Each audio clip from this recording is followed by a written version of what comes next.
Muy bien, Marcos 9:23. Al que cree, todo le es posible. Vale. Yo traía otro hoy que yo creo que les va a gustar. Primera de Pedro, capítulo 2 y versículo 9.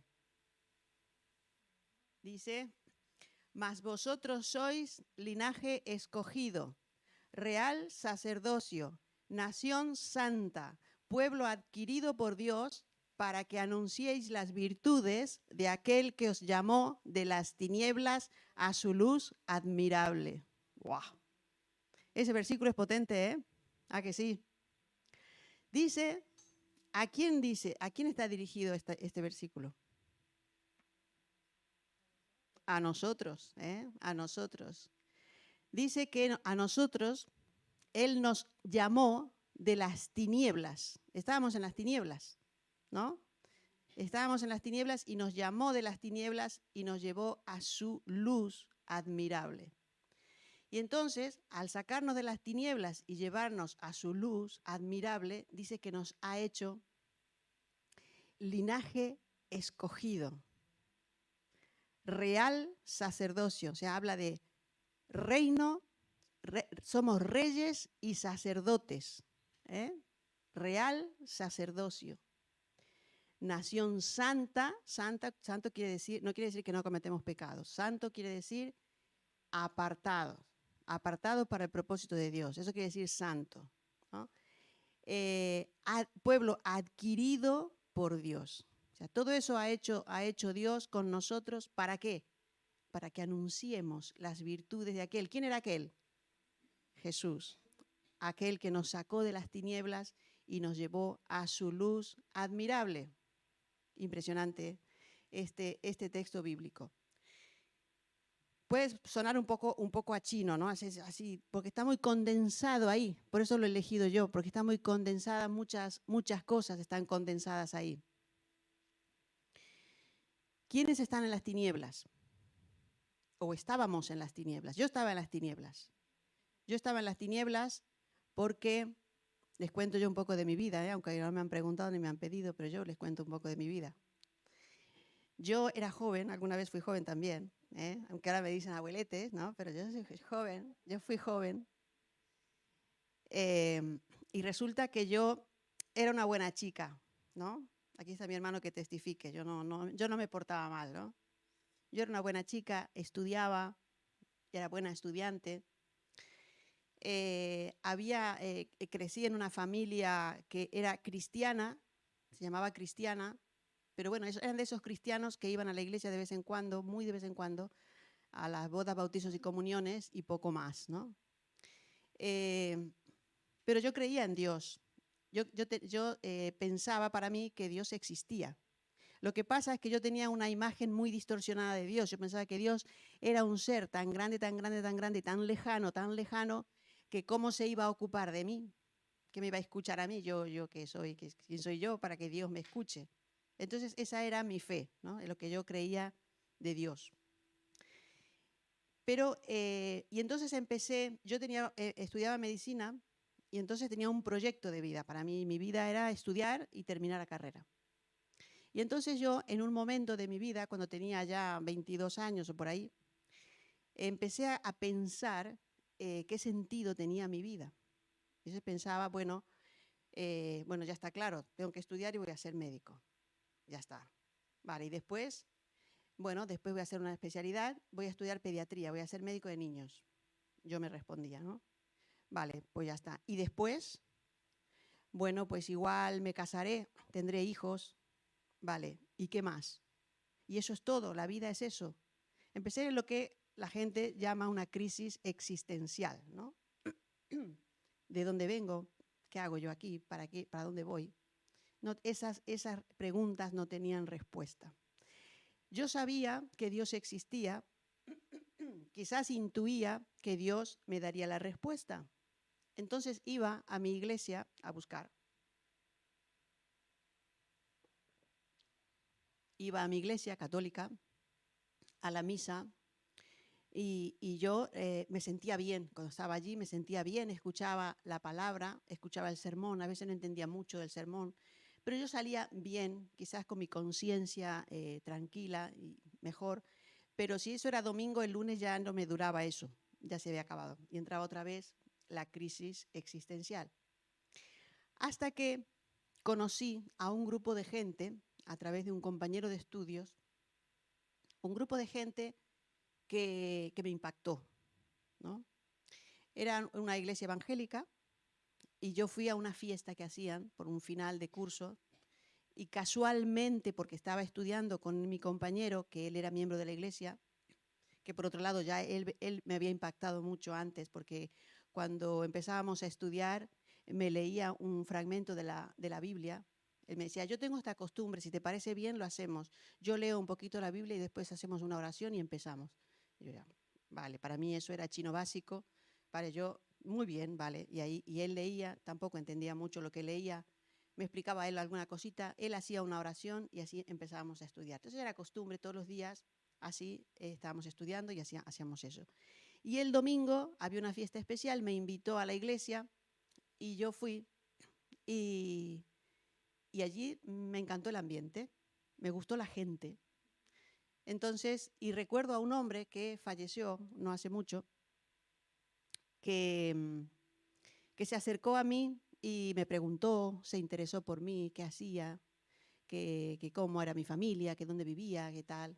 Y muy, muy amable. Y me presentó a su hija que se llamaba igual que yo, se llamaba Miriam. Y este hombre, bueno, fue muy amable, conocí a otros que me presentaron así, pero ese hombre impactó en ese momento me impactó por el interés que puso en mi vida. Era un hombre mayor en relación a mí. El tema es que cuando volvimos a seguir estudiando con Carlos, me dijo, ¿qué te pareció? Yo, me ha encantado a mí, me pareció muy bien, la gente muy agradable, muy bien. Y, y me dijo, sí, te he visto que estabas hablando con Pichi. Y dice, ese es el médico psiquiatra que yo te contaba siempre. Y yo le dije, no, no puede ser. No, ese no era el médico psiquiatra. Porque los psiquiatras que yo conocía en la facultad iban de traje, corbata, y vamos, tú no podías ni acercarte a hablarle, para eso está la cátedra y el secretario, tú que eso iban en unos cochazos y tal. Y este hombre estaba de vaqueros y yo lo había visto que estaba cargando las mesas y las sillas, acomodando a la gente. Y yo le dije, no, ese no puede ser el psiquiatra. Y me dijo, sí, yo te he visto hablando con Pichi. Y digo, mira, me presentó a su hija que se llama Miriam. Pues claro, es Pichi, es Pichi. Y yo me quedé a cuadros. Eso a mí me impactó tremendamente y me fui pensando, porque claro, a esas alturas yo ya sabía lo que ellos creían. Conocía la fe a través de Carlos. Y me fui pensando, esta gente vive lo que cree, pensando en el hombre. Y Carlos también era una excelente persona, que lamentablemente también falleció. ¿Y qué hizo eso? Que yo volviera. Iba con Carlos y su novia, y allí hice amigos y me sentía súper bien y disfrutaba de la compañía de ellos. Pero hubo un día que fue impresionante porque en realidad escuchaba el mensaje y yo entendía el mensaje. Entendía que Jesús había muerto en la cruz por mí. Esa cruz que yo había ido a mi iglesia, había visto que estaba el madero y Jesús vencido, muerto, avergonzado, pues yo entendí que ese Jesús ya no está en el madero, que Él vive. Por eso cantamos y lo cantamos con tanta alegría y saltamos, porque Él vive, porque Él resucitó. Pero que esa cruz la merecía yo por mis pecados. Yo era una buena chica, yo no había asaltado ningún banco ni había asesinado a nadie, pero yo estaba llena de pecados porque además la Biblia dice que todos estamos llenos de pecados. Y entendía ese mensaje, que Jesús había muerto en la cruz por mí. Y yo tenía que creer esa verdad, porque Dios lo había enviado para que yo pudiera tener vida. Pero tenía que hacer una cosa más que creer, porque cuando creemos, dice, sí, Colón descubrió América, sí, yo lo creo. Intelectualmente, claro, lo creo, pero eso no afecta a mi vida espiritual ni mi futuro. Pero creer en Jesús tiene que llevar a un paso más, y es a recibirle en tu corazón. Ese es un paso más que tenemos que dar. No solo creer, sino decirle a Jesús, Jesús, te pido perdón por todos mis pecados. Te doy gracias por morir en esa cruz por mí. Y yo te pido que vengas a mi corazón. Dice la Biblia que, que Él está a la puerta y llama. Dice, yo estoy a la puerta y llamo. Si alguno oye mi voz y abre la puerta, entraré a Él y cenaré con Él. Es decir, se quedará siempre para siempre con nosotros. Pues después de varias veces de escuchar el mensaje, yo un día dije, vale, sí, Señor. Porque yo intuía que eso iba a implicar toda mi vida. Iba a haber cambios grandes en mi vida. Y efectivamente así fue. Y un día le dije al Señor, Señor, ven a mi corazón, perdona mis pecados, transforma mi vida, hazme la persona que tú quieres que yo sea. Y ese día el Señor vino a mi corazón. No hubo lucecitas, ni humo, ni cosas espectaculares alrededor, pero yo tuve un gozo tan grande y aquellas preguntas que yo me hacía, que no tenían respuestas, empezaron a tener respuestas. Dios le dio sentido a mi vida. Dios le dio un propósito a mi vida. Y de ahí caminé muchos años con Dios. Me regaló cosas increíbles, cosas increíbles. Me regaló una familia cuando yo creía que ya no me iba a casar. Me dio un novio y me casé con él, que fue desde aquí a buscarme, imagínate. Eso solamente Dios lo puede hacer. Y me casé con él y me dio 2 hijas preciosas, una que está aquí, que la traje de África, y la otra que nos la regaló aquí en España. Pero eso eso como cosa súper, ¿no? Pero hizo otra cosa súper. Enfermé de cáncer y me sanó. Por eso, cuando cantamos y decimos, Él vive, o hoy estábamos hablando acerca de las expresiones en la alabanza, dice, Él vive, Él resucitó, Él es sanador, yo soy libre, yo tengo la victoria en Él. Claro que es para cantar, o sea, cada uno según su propia naturaleza, ¿no? Pero para mí, yo canto y salto y podría saltar más. Porque es que ha hecho tantas cosas Dios en mi vida que nunca, nunca terminaré de agradecerle. Nunca, jamás. La esperanza gloriosa es que un día voy a estar en su presencia, para siempre, porque ese es el regalo que Él me ha prometido. Él nos promete a todos. Cuando le aceptamos en el corazón, Él nos promete la vida eterna. Pero eso es un regalo extra. Lo importante es que tenemos una relación personal con Él y decidimos ponernos bajo su señorío, bajo su gobierno. Y eso es lo importante. Por eso quiero que medites en esta primera parte del mensaje, porque quizá hoy puedas tomar una decisión. Y esta es la primera parte, porque la segunda parte del mensaje se refiere a que somos reyes y somos sacerdotes.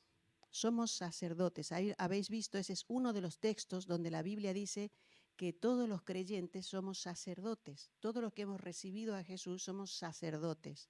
Esto es uno de los puntos que nos diferencia con la Iglesia Católica, que tiene una estructura de un clero, ¿no? Eso es, son el grupo de los sacerdotes que tienen una estructura piramidal, y después están los laicos. Algunos de ellos sirven en la iglesia y otros no. Vale, la Biblia dice que todos los que recibimos a Jesús en nuestro corazón somos sacerdotes.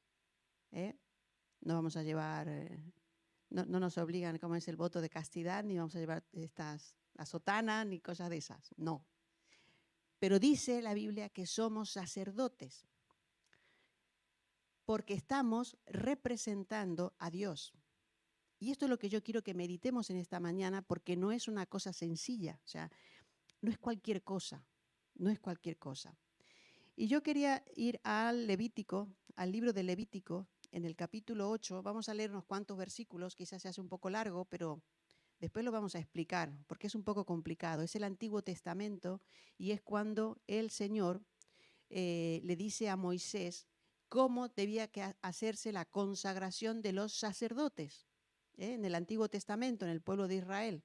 Y tiene mucho que ver con la consagración de los sacerdotes de hoy. Hay cosas que tienen paralelismo. Eso es importante para que lo consideremos. porque no podemos servir de cualquier manera. Eso es algo importante. El propósito de este mensaje es, la idea es esta: no podemos servir a Dios de cualquier manera. Dios ha establecido unos parámetros y es importante que los sigamos. Vamos a estudiar un poquito lo que dice Levítico capítulo 8. ¿Quieres leer, Monra? Ya que es largo. Habló Jehová a Moisés diciendo: toma a Aarón y a sus hijos con él, y las vestiduras, el aceite de la unción, el becerro de la expiación, los 2 carneros y el canastillo de los panes sin levadura. Y reúne toda la congregación a la puerta del tabernáculo de reunión. Hizo pues Moisés como Jehová le mandó, y se reunió la congregación a la puerta del tabernáculo de reunión. Y dijo Moisés a la congregación: esto es lo que Jehová ha mandado hacer. Entonces Moisés hizo acercarse a Aarón y a sus hijos, y los lavó con agua. Y puso sobre él la túnica, y le ciñó con el cinto. Le vistió después el manto, y puso sobre él el efod, y lo ciñó con el cinto del efod, y lo ajustó con él. Luego le puso encima el pectoral, y puso dentro del mismo los urim y tumim. Después puso la mitra sobre su cabeza, y sobre la mitra en frente puso la lámina de oro, la diadema santa, como Jehová había mandado a Moisés. Y tomó Moisés el aceite de la unción, y ungió el tabernáculo y todas las cosas que estaban en él, y las santificó. Y roció de él sobre el altar 7 veces, y ungió el altar y todos sus utensilios, y la fuente y su base para santificarlo. Y derramó del aceite de la unción sobre la cabeza de Aarón, y lo ungió para santificarlo. Después Moisés hizo acercarse los hijos de Aarón, y les vistió las túnicas, les ciñó los cintos y les ajustó las piaras, como Jehová lo había mandado a Moisés. Luego hizo traer el becerro de la expiación, y Aarón y sus hijos pusieron sus manos sobre la cabeza del becerro de la expiación, y lo degolló. Y Moisés tomó la sangre y puso con su dedo sobre los cuernos del altar alrededor, y purificó el altar, y echó la demás sangre al pie del altar, y lo santificó para reconciliar sobre él. Después tomó toda la grosura que estaba sobre los intestinos, y la grosura del hígado y los 2 riñones, y la grosura de ellos, y lo hizo arder Moisés sobre el altar. Mas el becerro, su piel, su carne y su estiércol, lo quemó el fuego fuera del campamento, como Jehová lo había mandado a Moisés. Después hizo que trajeran el carnero del holocausto, y Aarón y sus hijos pusieron sus manos sobre la cabeza del carnero, y lo degolló, y roció Moisés la sangre sobre el altar alrededor. Y cortó el carnero en trozos, y Moisés hizo arder la cabeza y los trozos y la grosura. Lavó luego con agua los intestinos y las piernas, y quemó Moisés todo el carnero sobre el altar, holocausto de olor grato, ofrenda encendida para Jehová, como Jehová lo había mandado a Moisés. Después hizo que trajeran el otro carnero, el carnero de las consagraciones, y Aarón y sus hijos pusieron sus manos sobre la cabeza del carnero, y lo degolló, y tomó Moisés de la sangre y la puso sobre el lóbulo de la oreja derecha de Aarón, sobre el dedo pulgar de su mano derecha y sobre el dedo pulgar de su pie derecho. Hizo acercarse luego a los hijos de Aarón, y puso Moisés de la sangre sobre el lóbulo de sus orejas derechas, sobre los pulgares de sus manos derechas y sobre los pulgares de sus pies derechos. Y roció Moisés la sangre sobre el altar alrededor. Después tomó la grosura, la cola, toda la grosura que estaba sobre los intestinos, la grosura del hígado, los 2 riñones y la grosura de ellos, y la espaldilla derecha. Y del canastillo de los panes sin levadura que estaba delante de Jehová, tomó una torta sin levadura, y una torta de pan de aceite, y una hojaldre, y lo puso con la grosura y con la espaldilla derecha. Y lo puso todo en las manos de Aarón, y en las manos de sus hijos, e hizo mecerlo como ofrenda mecida delante de Jehová. Después tomó aquellas cosas Moisés de las manos de ellos, y las hizo arder en el altar sobre el holocausto. Eran las consagraciones en olor grato, ofrenda encendida a Jehová. Y tomó Moisés el pecho y lo meció, ofrenda mecida delante de Jehová. Del carnero de las consagraciones, aquella fue la parte de Moisés, como Jehová lo había mandado a Moisés.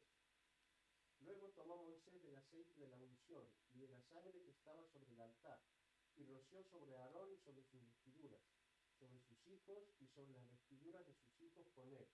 Y santificó a Aarón y sus vestiduras, y a sus hijos y las vestiduras de sus hijos con él. Amén. Gracias, Ramón. No te he dicho gracias, Lucía, por el agua.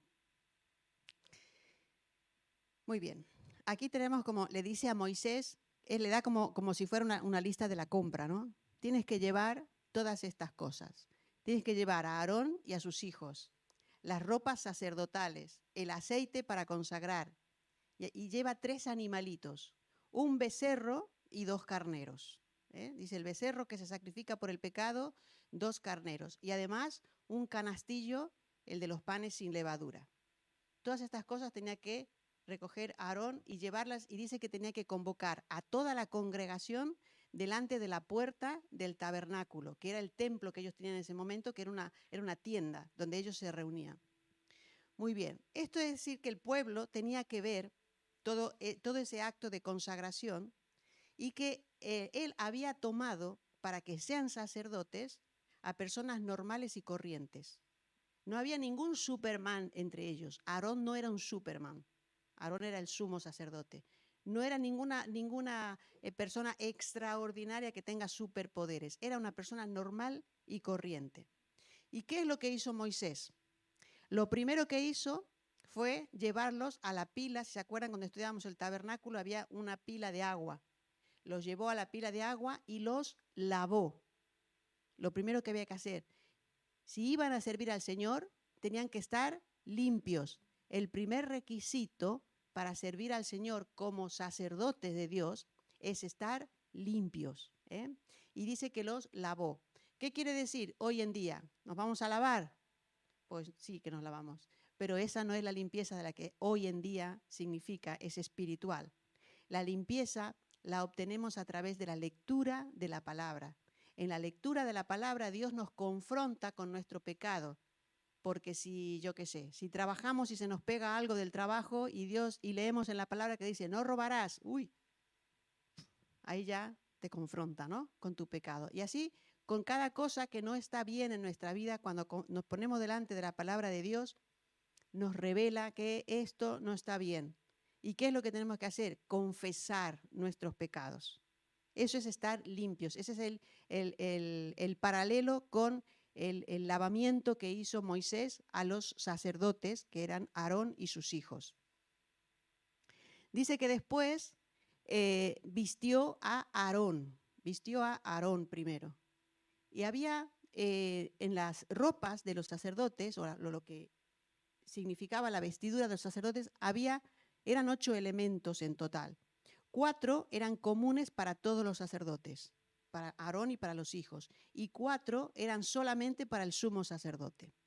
De las que eran comunes para todos estaba la túnica, una especie de pantalón que llevaban debajo, el cinto y la tiara o mitra, también que se llama. Esto, menos la tiara o mitra, el resto, la túnica, el cinturón, el pantalón, eran de lino blanco. De lino blanco. Eso representaba la justicia. La justicia.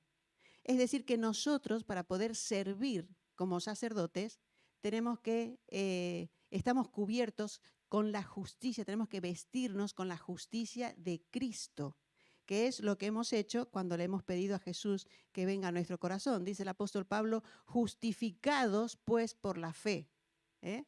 Estamos justificados por Cristo. Es la forma en que vamos a servir. Eso es lo que representa la ropa, el lino blanco.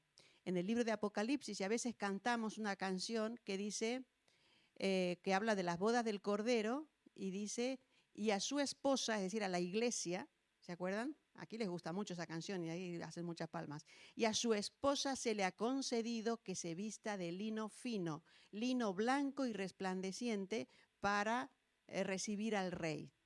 Es un texto de Apocalipsis. Habla de las bodas del Cordero, aquel día final en que la iglesia se va a encontrar con el Señor. Eso es el lino fino, porque estamos justificados. ¿Por qué? Por la obra de Jesús en la cruz. Nosotros por nosotros mismos no somos justos, somos pecadores, pero Él nos justifica. Muy bien, esas son en cuanto a las vestiduras, ¿no? Pero esas son empieza vistiendo a Aarón, le pone las vestiduras. Y después vienen las siguientes vestiduras que son solamente del sumo sacerdote. Está el pectoral, dice, el Urim y Tumim, que dice que no, he leído a los comentaristas, no se sabe bien cómo funcionaba, pero que tiene relación con la palabra de Dios. Significa perfección, el Urim, perfección, y Tumim, luz. Y tiene que ver con el Salmo 19, que dice, la ley del Señor es perfecta. ¿No? ¿Se acuerdan de ese salmo? Y también dice que los preceptos del Señor son verdaderos y alumbran el alma, alumbran. Esos eran elementos y representan la palabra de Dios.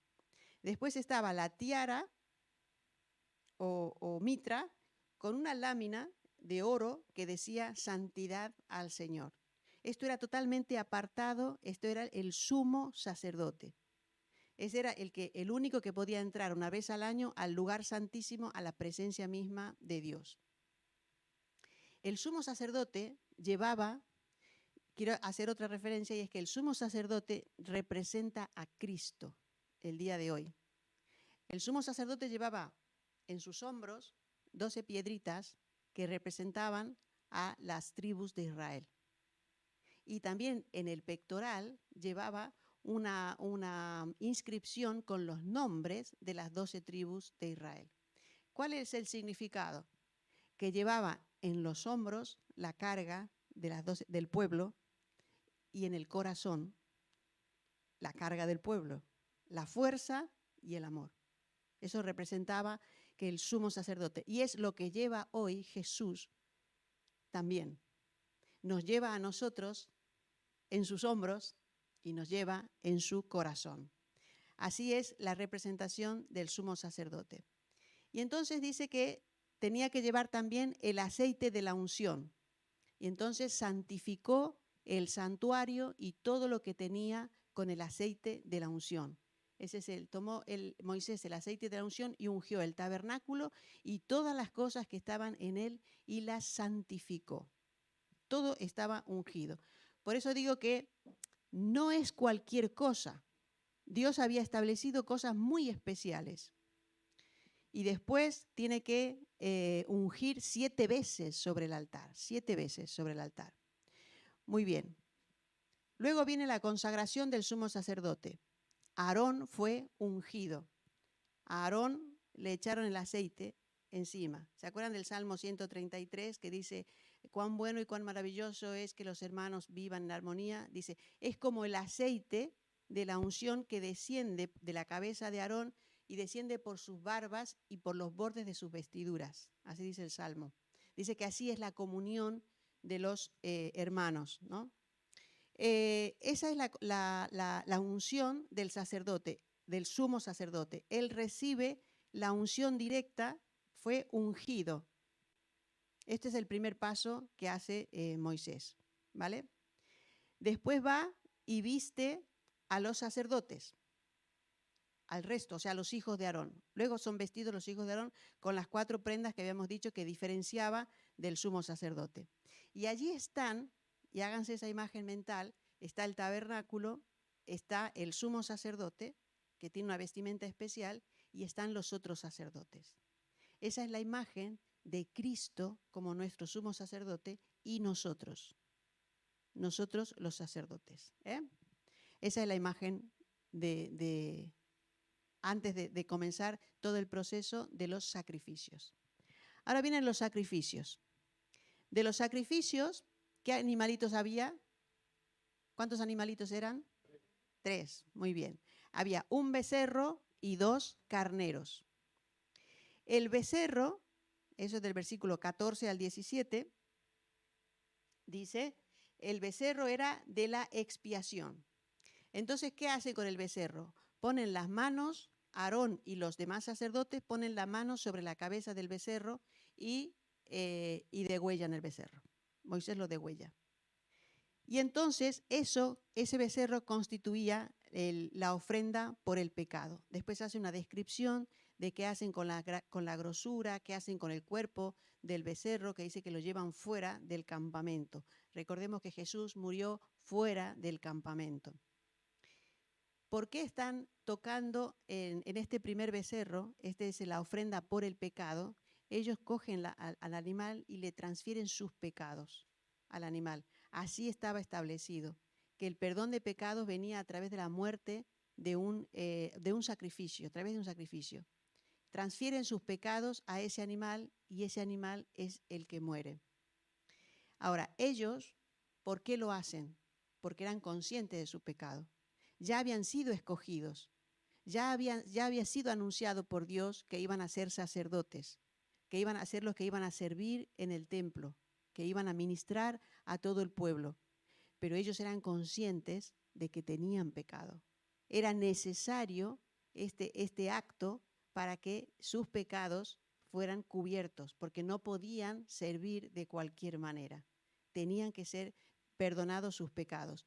Y en realidad, cuando leemos la Biblia, encontramos muchos personajes y todos son conscientes de sus pecados. Por ejemplo, leemos en el Salmo 40 y versículo 12 a David, que dice: porque me han rodeado males sin número, me han alcanzado mis maldades y no puedo levantar la vista. Se han aumentado más que los cabellos de mi cabeza y mi corazón me falla. Sus maldades. Cuando hablamos de David, que era un hombre con el corazón conforme al corazón de Dios. Sin embargo, habla así de sus maldades. Y en el Salmo 38:4 dice: porque mis iniquidades se han agravado sobre mi cabeza, como carga pesada se han agravado sobre mí. Habla de sus maldades, de sus iniquidades. Yo creo que así era como estaba yo, con mis maldades y mis iniquidades, y no encontraba yo la salida, ¿no?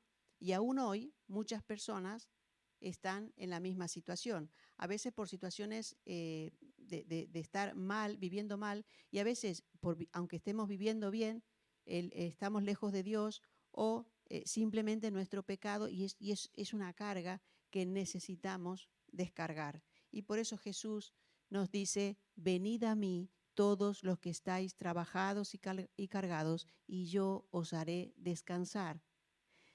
Tomad mi yugo y llevad mi yugo sobre vosotros, porque mi yugo es fácil y ligera mi carga, dice Jesús. Esa es la invitación que hace. Este es el momento entonces de la ofrenda por el pecado. Y después van a rociar con la sangre también el altar. Esa es una frase muy interesante. Cuando echa la sangre sobre el altar, dice: lo santificó para reconciliar sobre él. Está hablando el lugar donde se iban a producir los siguientes sacrificios a lo largo de muchos años para el perdón de los pecados del pueblo. Ese altar lo santificó también. Era el altar de bronce. Venía a representar casi como la cruz, ¿no? La ofrenda por el pecado. Después viene el carnero del holocausto. El carnero del holocausto es el primero y ese representa lo que Cristo hizo por nosotros en la cruz. El holocausto, ese se quemaba completamente. Como hemos leído, ese se quema completamente. Representa quién era Él, perdón. Ese representa quién era Él mismo, que se quema completamente. Ese era el lugar santo. Una vez que ellos estaban vestidos, había sido ungido, Aarón ya había sido ungido, ya hicieron el primer sacrificio, sus pecados estaban cubiertos, estaban perdonados y habían sido ungidos, o más que ungidos, tocados por el siguiente sacrificio. Viene el otro sacrificio. Pero en ese momento ya podían estar allí dentro y viendo la belleza de Dios y la belleza de lo que había dentro de ese lugar santo, lo que los demás no podían ver. Y es lo que pasa a los creyentes. Nosotros predicamos un evangelio que a los demás les parece locura. Hablamos de todas estas cosas y a la gente del mundo les parece locura. pero es lo que nosotros podemos ver y nosotros podemos vivir porque tenemos el Espíritu Santo de Dios, porque Él lo ha hecho posible, no porque nosotros seamos mejores que nadie, sino porque Él lo ha hecho posible.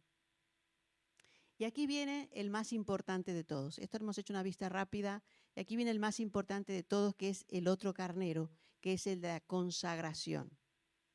Este es el carnero que es el definitivo, digamos, ese es el final de todo el acto este.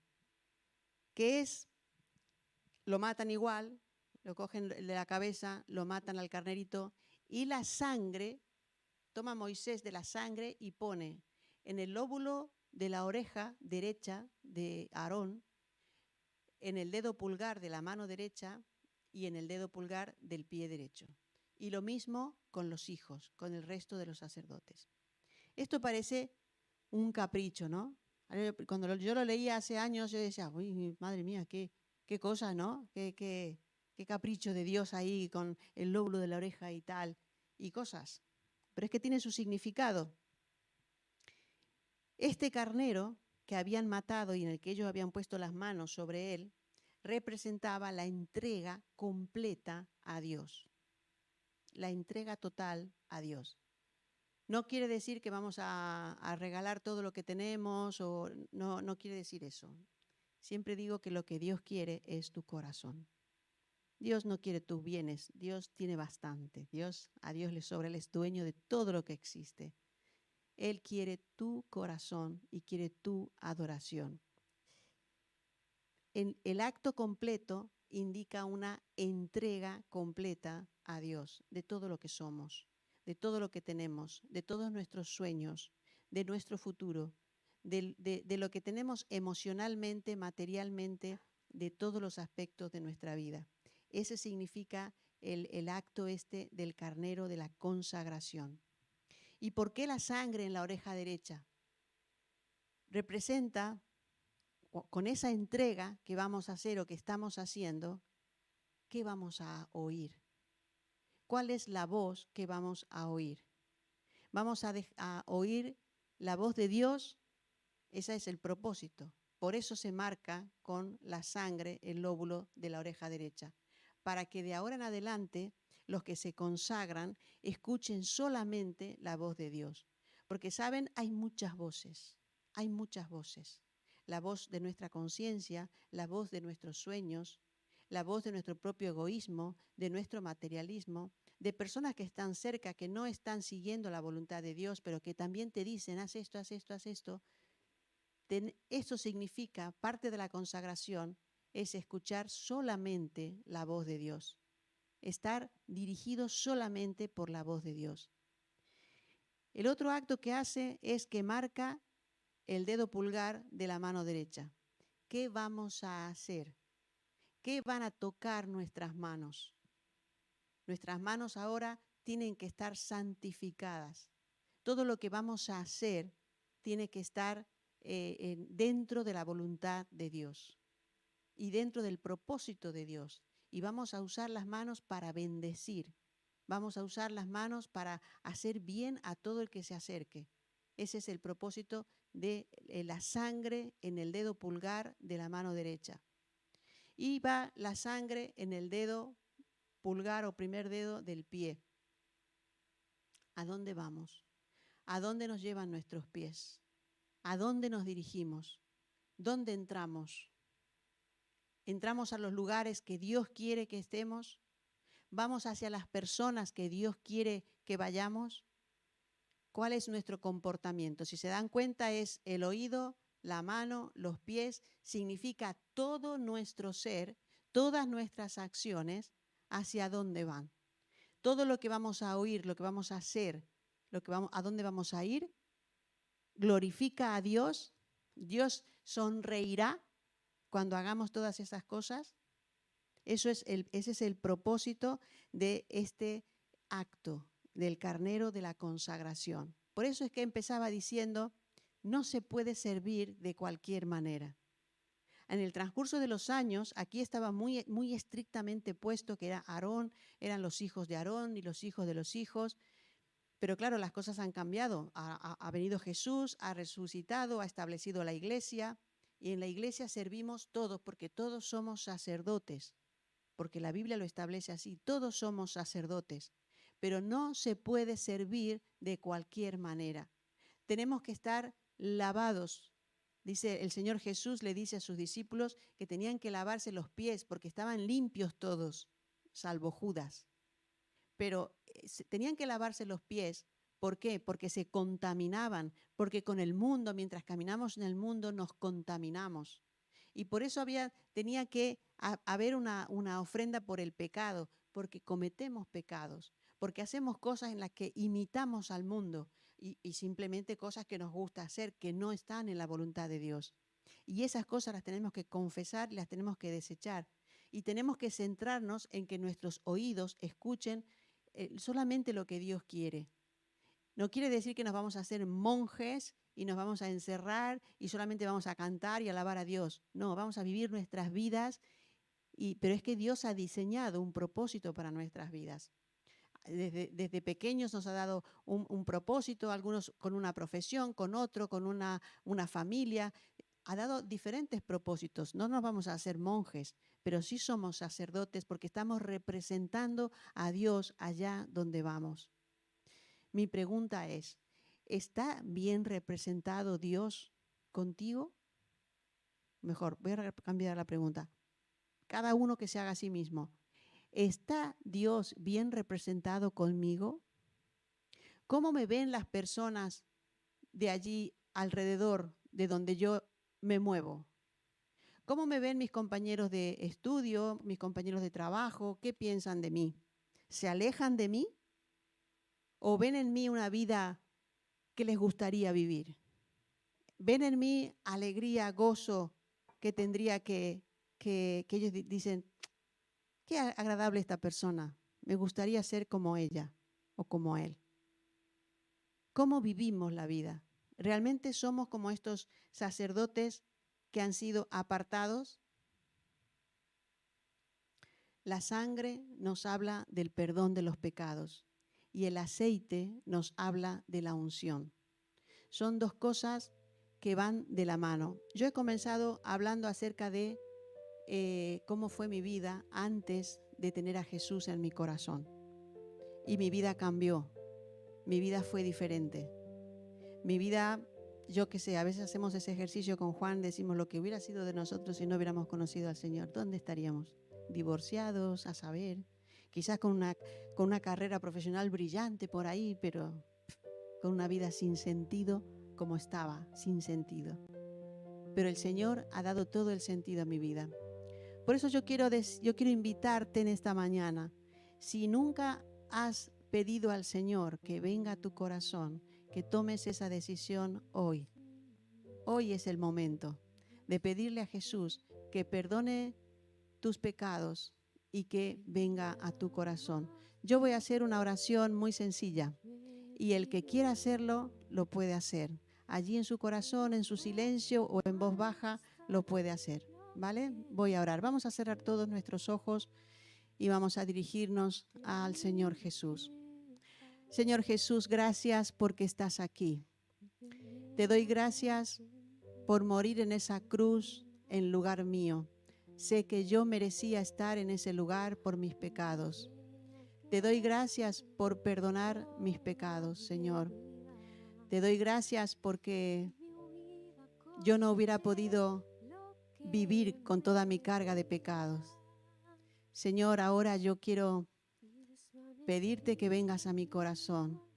Yo te abro la puerta de mi vida y te pido que vengas a mi vida y me transformes.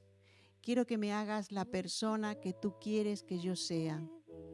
Yo quiero seguirte, Señor. Yo hoy decido seguirte. Yo quiero ser un discípulo tuyo. Yo quiero ser uno más de los que están contigo. Te doy gracias, Señor, por entrar a mi corazón. Te doy gracias por lo que estás haciendo en mi vida y te doy gracias por lo que vas a hacer. Gracias, Señor Jesús. Amén. Amén. ¿Hay alguien que haya hecho esta oración en esta mañana? Porque ahora voy a hacer otra. Si alguien quiere levantar la mano que ha hecho esta oración, Ahora voy a hacer otra oración para los sacerdotes, donde están incluidos. Si alguien ha hecho ya esta oración primera, ya eres un sacerdote de Cristo. Pero para los sacerdotes que están aquí, que quieren servir a Dios y que reconocen que no se puede servir de cualquier manera, vamos a hacer otra oración. ¿Vale? Cerramos nuestros ojos. Señor, aquí estoy delante de ti y te pido perdón porque te sirvo muchas veces con todas mis imperfecciones y con toda mi carnalidad. Te pido perdón, Señor, por todas las cosas que hago sin tu dirección. Te pido perdón por mis pecados, por aquellas cosas que sé que no te agradan. Te pido perdón, Señor, por las veces que me quedo quieto o me quedo quieta sin hacer lo que tú quieres que yo haga. Señor, entiendo que tú eres demasiado sublime para servirte de cualquier manera y yo quiero servirte. Por eso te pido que toques mis oídos, toques mis manos, toques mis pies. Señor, que yo pueda escuchar solamente tu voz y pueda hacer solamente tu voluntad. Como ovejas somos torpes, Señor. Necesitamos tu guía y tu dirección. Quiero recibir esa unción tuya, Señor. Quiero que tu aceite descienda sobre mi cabeza, Señor. Quiero ser útil. No voy a llevarme nada cuando me vaya de este mundo, pero me voy a encontrar contigo y no quiero ir con las manos vacías. Quiero llevar fruto eterno, ese sí que te puedo entregar, Señor. Ayúdame, Señor, te lo suplico. Ayúdame a vivir conforme a tu voluntad para poder ser lo que tú quieres y hacer lo que tú quieres que haga, Señor. Gracias por perdonar mis pecados, Señor. Transfórmame. Llévame, Señor, de día en día, de gloria en gloria. Llévame a hacer tu voluntad. Gracias, Señor, en Jesús. Amén. Si alguien ha hecho esta oración, puede levantar su mano. Nos ponemos de pie.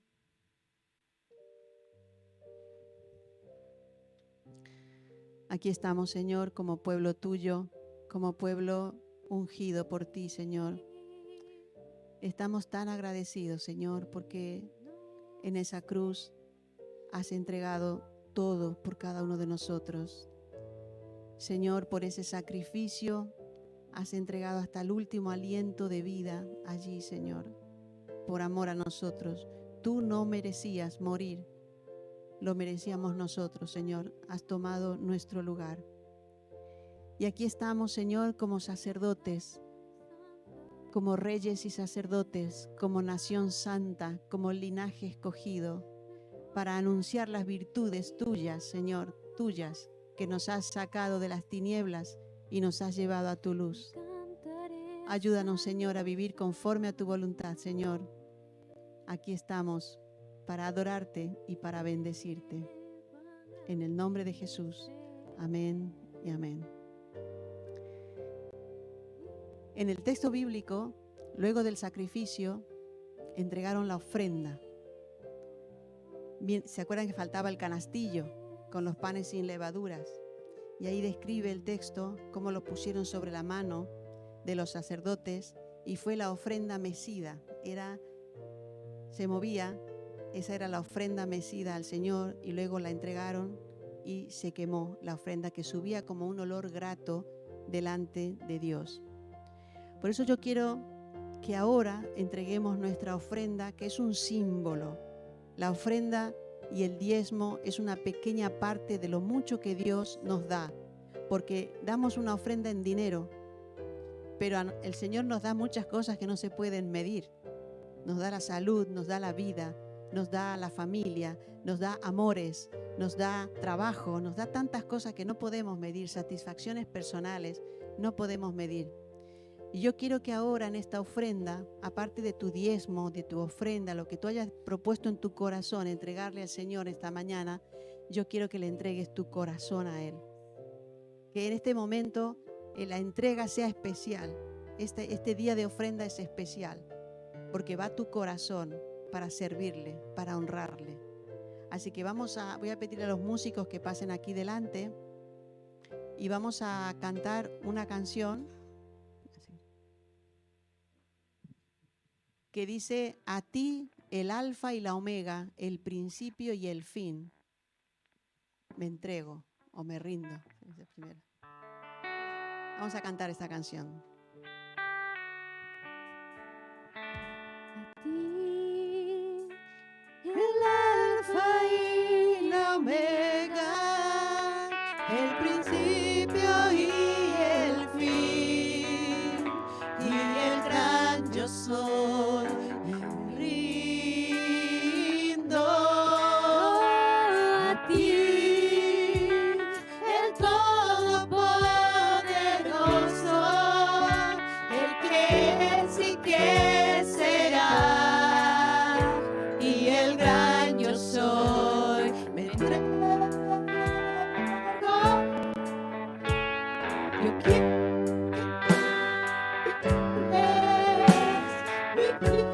vida, me doy a ti. Yo quiero que condenes mi caminar, que siempre viva en tu voluntad. Un momentito, perdón. Vamos a cerrar nuestros ojos y vamos, el que se la sepa, vamos a cantarle de corazón al Señor, porque Él es el principio y el fin, y nos rendimos a Él. Toda nuestra vida y todo nuestro ser se lo rendimos a Él. A ti, el alfa y la omega, el principio y el fin, y el gran yo soy, me rindo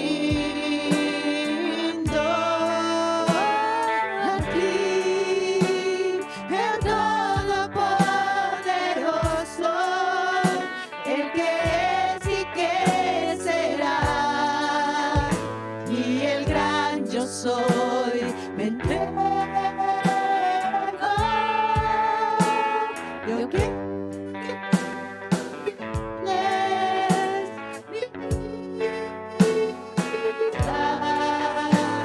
me doy sacrificio a ti.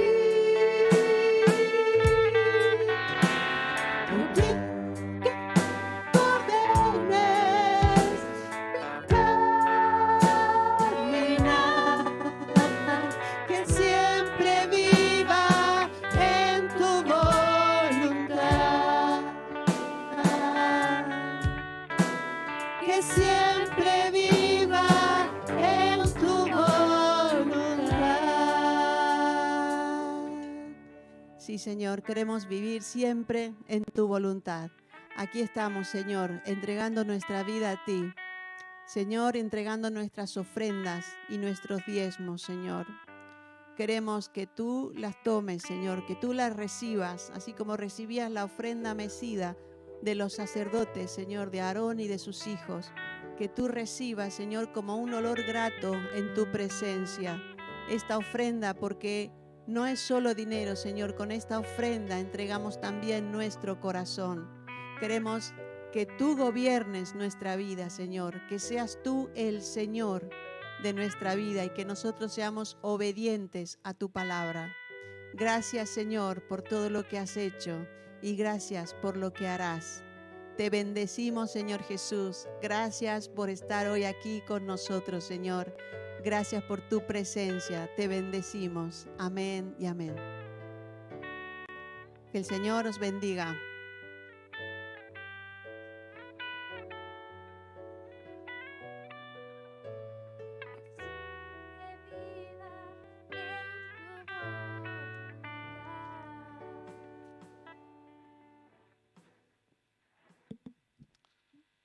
Gracias, Miriam. Ha sido muy interesante saber la ordenanza de los sacerdotes a través de un animal sacrificado con la sangre. Las personas, los sacerdotes, eran consagrados. Eso era algo sagrado, era algo serio delante de Dios. No es que se consagraban y al menos, no, es que yo ya no quiero. Era algo muy serio delante de Dios. Hoy también tenemos los símbolos del pan y el vino que representan la sangre de Jesús y el cuerpo de Jesús entregado por nosotros. A través de ese sacrificio de Jesús está el perdón de pecados. Esto es un símbolo de lo que pasó, pero lo que Jesús hizo no es un símbolo, es algo sagrado, es algo importante, es algo físico que Él tuvo que vivir para darnos el perdón de los pecados. No solamente el perdón, sino la vida eterna. Cuando recibimos a Jesús como Señor y Salvador, lo reconocemos como Salvador y Señor, Él nos ofrece la vida eterna.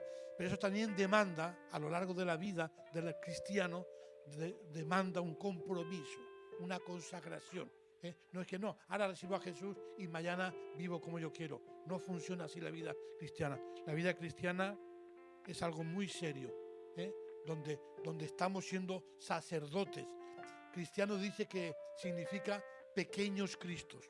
Representamos a Cristo y damos testimonio de Cristo. Pablo dice que somos embajadores. Entonces tenemos el compromiso de representar a Cristo como Cristo era, como Cristo vivió, como la palabra nos enseña, no como a nosotros nos gustaría o como a nosotros nos place. Entonces, yo te quiero invitar, si estás en buena comunión con Dios, has sido bautizado por inmersión, a que te pongas de pie y participes de estos elementos del pan y del vino.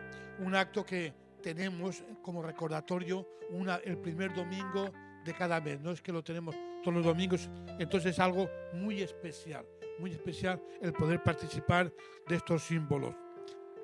Rafael, te pido por favor que nos ayudes lo retenemos en la mano el pan y el vino y cuando todos lo hayamos participado, retenido, luego participamos del pan y del vino cuando demos gracias. Es privilegio de creyentes que han sido bautizados y han recibido a Jesús como Señor y Salvador. Esos son requisitos para que la gente se lo tome seriamente lo que es este acto.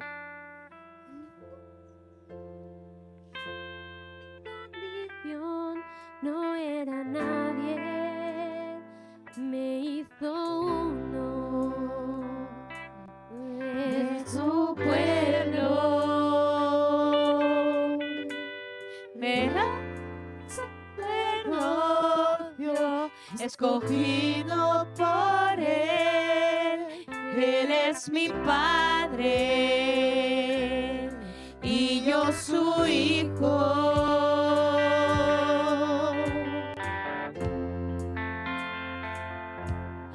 No era nadie, me hizo uno de su pueblo. Me sacerdocio escogido por él es mi Padre y yo su hijo.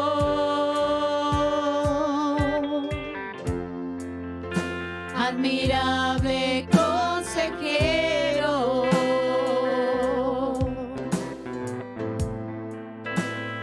príncipe de paz,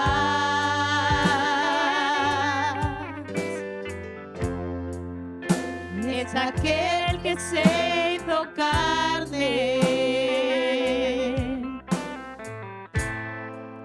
lleno de gracia y verdad.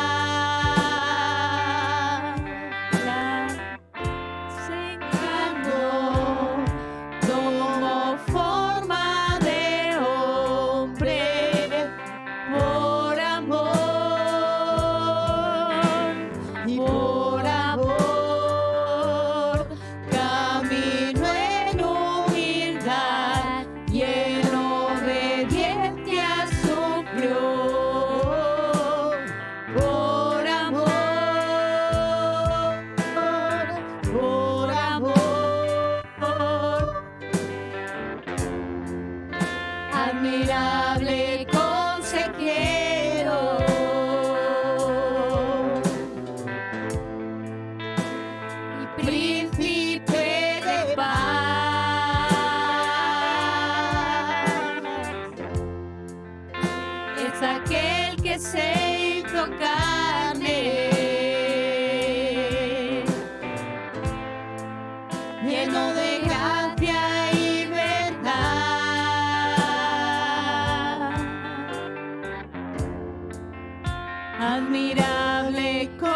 te quiero.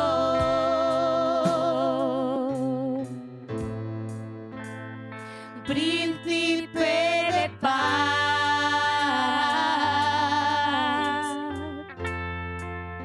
es aquel que se hizo carne, lleno de gracia y verdad.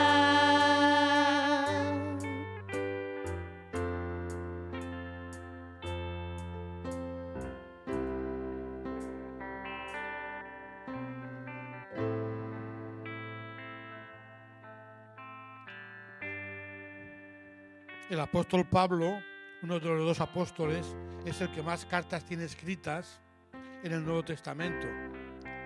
Y una de ellas es a la iglesia de Corintios. Y entonces Pablo le está explicando a la iglesia de Corintios cómo ocurrió lo que conocemos como la Santa Cena o la Eucaristía, que dice así: porque yo recibí del Señor lo que también os he enseñado, que el Señor Jesús, la noche que fue entregado, tomó pan y habiendo dado gracias,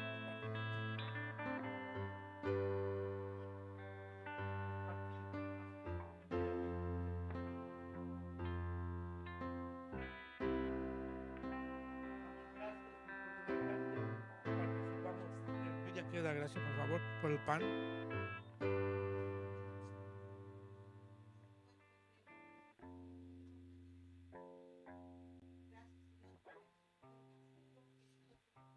Amén, Señor.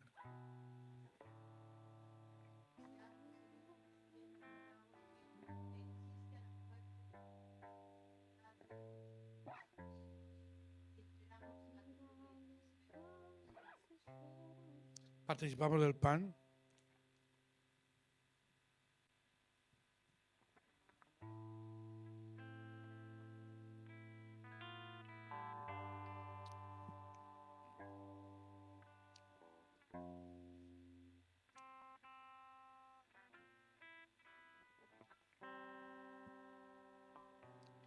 Asimismo, tomó también la copa, después de haber cenado, diciendo: esta copa es el nuevo pacto en mi sangre.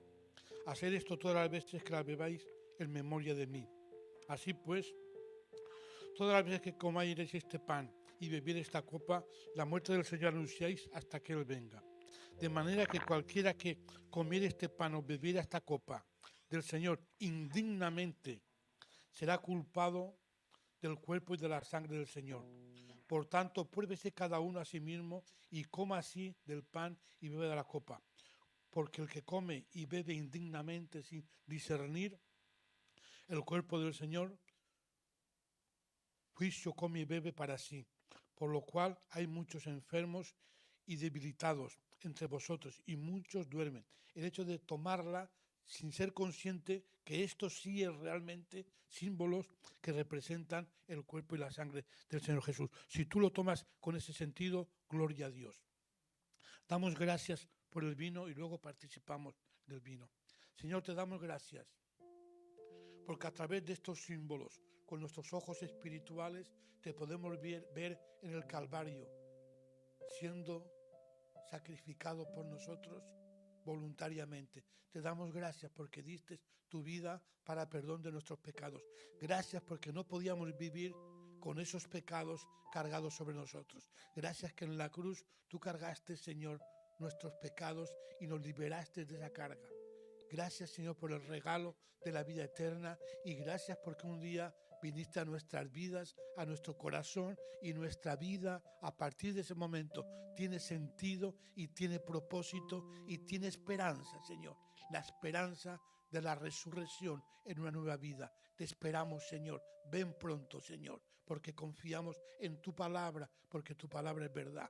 Señor, que cada día podamos gozarnos y alegrarnos de ser parte de tu pueblo, de ser sacerdotes y poder comunicar y poder compartir con este mundo perdido, atado, Señor, y dominado por el diablo, que tú eres el Señor Salvador. En el nombre de Jesús oramos y te damos las gracias. Amén y amén. Participamos del vino.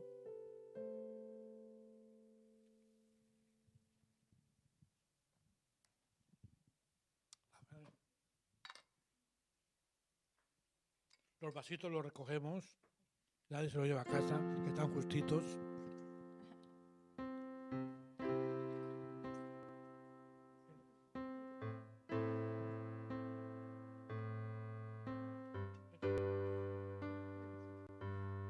Bueno, queremos dar y felicitar a todas las mamás. Felicidades a todas las madres. Qué madrazas, por favor, nos ha dado Dios. ¡Guapas! Sí, pero también hay algo muy importante también. Hay un cumpleaños. Hay alguien que cumplió años. Por favor, Nelson, pasa aquí.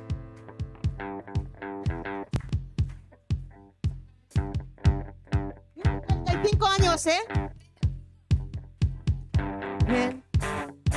Que los cumpla feliz, que los cumpla feliz, que los cumpla, que los cumpla, que los cumpla feliz, cumpleaños feliz, cumpleaños feliz, te deseo.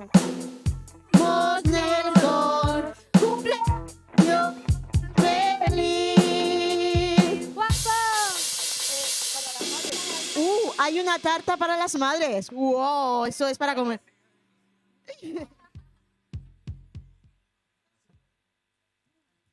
Vamos a orar con Nelson, ¿sí? Señor, estamos felices por el año más de vida que le has dado a Nelson, Señor. Te damos gracias porque podemos compartir con él y con su familia. Estamos felices, Señor, de tenerlos en medio nuestro. Y queremos pedirte por él, Señor, pedirte que tú bendigas su vida, que tú le encamines, Señor, en los propósitos tuyos, cada día de su vida, que él nunca se aparte de ti. Bendícelo, Señor, grandemente. Derrama tu gracia sobre él, Señor, y que podamos celebrar muchos cumpleaños suyos más, Señor. Gracias por todo lo que le has dado hasta aquí y por todo lo que le darás, Señor. En el nombre de Jesús. Amén.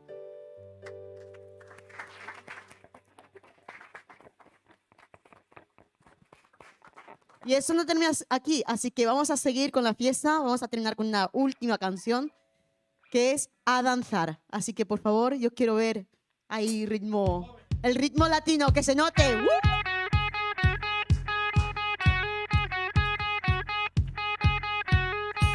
A danzar. Delante de su presencia, su amor es que nos sustenta. Él es Dios, Él es quien resucitó. A danzar, a Dios vamos a adorar. Su amor hay que celebrar. Él es Dios, Él es quien resucitó.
vamos moviendo las caderas, ¿eh? Qué guay. Eso es muy bueno. Estamos todos despedidos y nos vemos el jueves en las barcas y nos vemos también el domingo y los lunes, miércoles y viernes, ¿de acuerdo? Y el sábado los adolescentes. Y ahora